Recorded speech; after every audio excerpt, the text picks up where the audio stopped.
Ayan, may mga tsinelas. Dito, ganyan din ang ginagawa ko kapag wala akong kasama. Iniwan ko yung tsinelas ko dito sa tabing dagat kapag wala akong kasama.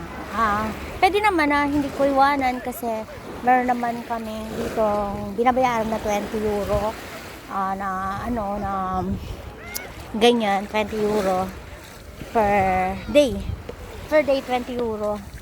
Kaya lang, pag ako nag-iisa, ganito lang ginagawa ko. So, tatamarin ka, diba siya, syempre na umakyat para i-ano yung tsinelas mo.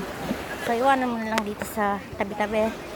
Pag iniiwanan, minsan nawawala. Hindi, wala namang kumukuha. Kaya lang siya, kapag lumalaki yung dagat, hindi ko alam kung nasin tayo. Pag lumalaki yung dagat, syempre, natatangay.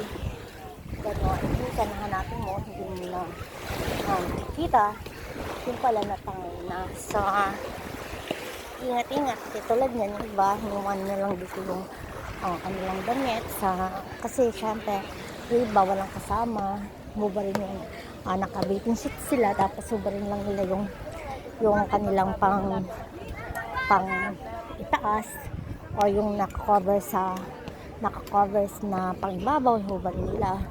Tapos pupunta na sila doon, wala namang kumukuha actually, kasi dito naman sa Italia most nila hindi rin kumuha ng gamit ng iba kasi dito naman madaling bumili ng gamit, so walang kukuha dito ng mga ganyan. Pero unexpected na mawawala pa rin kasi natatabunan ng mga buhangin or siguro napapayad ng hangin, pumupunta sa dagat, mga ganun. So, kung mag-iipon kayo ng mga damit, dapat ako nag-iisa kayong pupunta kayo dito sa dagat, dapat lalagyan nyo ng bato yung mga damit. Kasi kung magpapayad, biglang mawawala.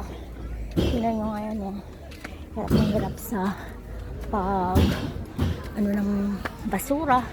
Yan. Kasi dito may nagiinom, kumakain, may mga spot na ganyan. May trabaho dito. Yan. Sa Spiaggia sila nagtatrabaho. May lugar na walang ganon. Nagtrabaho sa Spiaggia. Ayan. Diba? Ciao, ciao.